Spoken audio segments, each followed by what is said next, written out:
देखिएगा आज का सवाल बहुत ही सरल है और कह रहा है देखो दो घनों जिनमें से प्रत्येक का आयतन 64 घन सेमी है के संलग्न फलकों को मिलाकर मतलब ये जो घन है इनको आपस में जोड़ दिया गया है, एक घनाभ बनाया गया है।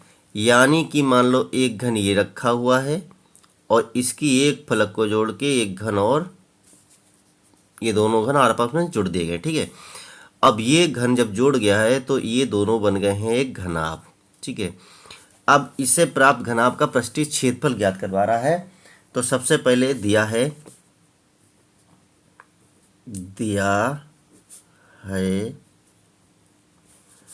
प्रत्येक घन का आयतन, क्या लिखेंगे, प्रत्येक घन का आयतन दिया हुआ 64 घन सेमी। ठीक है, अब 64 घन सेंटीमीटर दिया हुआ है तो इससे निकल आएगा घन का कोर, क्या निकल आएगा, और या इस हिसाब से हाँ घन का कोर निकल आएगा। तो घन की कोर या प्रत्येक लगा दो, प्रत्येक, क्योंकि दो है ना इसलिए प्रत्येक घन की कोर बराबर सूत्र होता है रूट के अंदर, यहाँ पे रूट नहीं है, क्यूब वाला रूट है, भुजा। भुजा नहीं होता, आयतन होता है यहाँ पे, आयतन। इसको काट दिया, ये अंडर रूट वाला निशान जरूर है लेकिन ये घन वाला निशान ये 3 है, और आयतन, आयतन ये हो जाएगा। अब आयतन कितना है हमारा, यहाँ 3 लगा दिया और अंडर रूट निशान लगाया 64, और इसका मतलब होता है कि 3 के जोड़े बनेंगे। वर्गमूल जहाँ पे कुछ नहीं लिखा होता है वो उसका मतलब होता है आगे 2 है इसे, और उसका मतलब होता है कि 2 के जोड़े बनेंगे, और जहाँ पे गिनती लिखी हो बाहर वहाँ उतने ही जोड़े बनेंगे। तो 64 को अगर हम देखा जाए ऐसे लिख सकते हैं, 4 चक्कू 16 चक्कू 64। तो देखिए 3 है बाहर और अंदर 3 के जोड़े बन जाएंगे, यानी एक गिनती बाहर आ जाएगी, यानी कि 4 सेंटीमीटर ये आ गई प्रत्येक घन की कोर, प्रत्येक घन की कोर। अब एक घन की कोर आ गई। अब देखिएगा ध्यान से, एक घन की कोर ये भी 4 है और ये भी 4 है, तो घनाभ की लंबाई कितनी हो जाएगी, 4 और 4 8 हो जाएगी। तो अब इसलिए क्या हो जाएगा,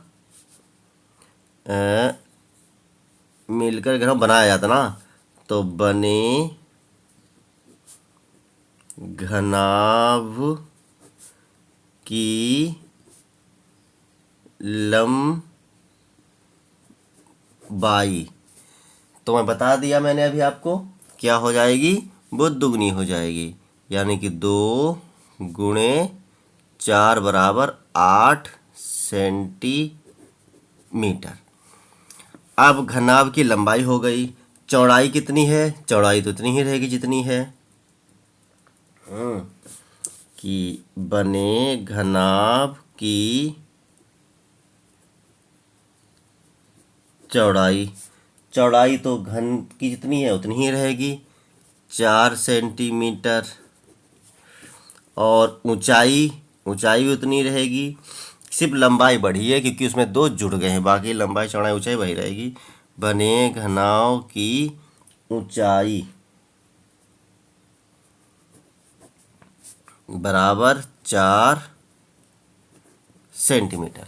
अब इतना अगर समझ में आया है तो घनाभ का क्षेत्रफल यानी पृष्ठीय घनाभ का क्षेत्रफल निकल आएगा। देखिए क्या घनाभ का पृष्ठीय क्षेत्रफल कह रहा है, तो लिख दो, इसलिए घनाभ का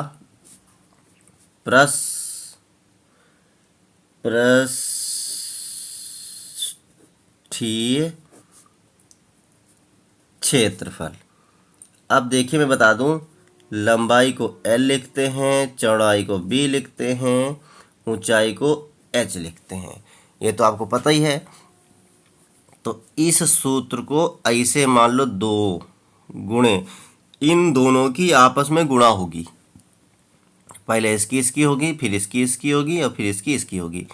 तो इसको ऐसे भी लिख सकते हैं कि लंबाई गुणे चौड़ाई, ठीक है, और प्लस का निशान हो जाएगा। फिर चौड़ाई गुणे ऊंचाई, और फिर प्लस का निशान हो जाएगा। फिर ऊंचाई गुणे लंबाई। ये हिंदी में है।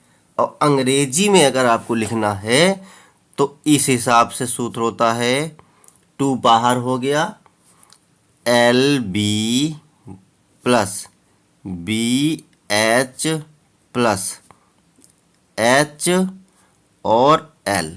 ये हो गया अंग्रेजी में सूत्र। अब बस इसमें आपको मान रख देना है और आपका आंसर आ जाएगा।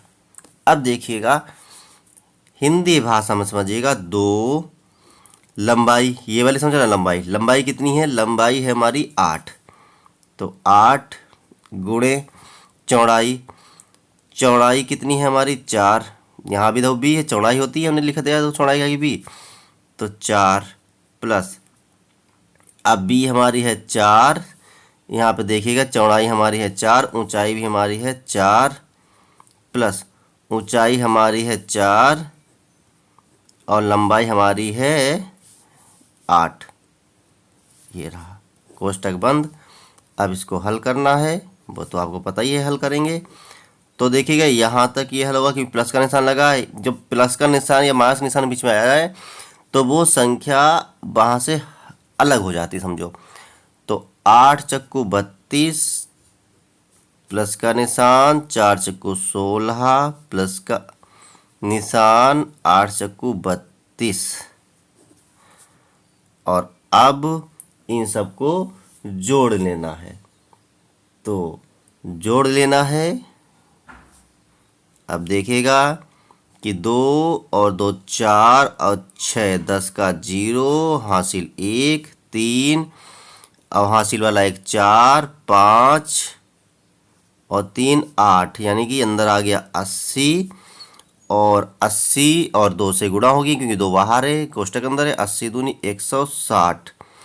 और क्षेत्रफल पूछ रहा था, तो क्षेत्रफल होता है वर्ग में, यानी कि वर्ग सेंटीमीटर। तो समझ में आया? अगर अच्छा लगा हो सवाल तो लाइक से कमेंट करें। फिर मिलते हैं अगले वीडियो में।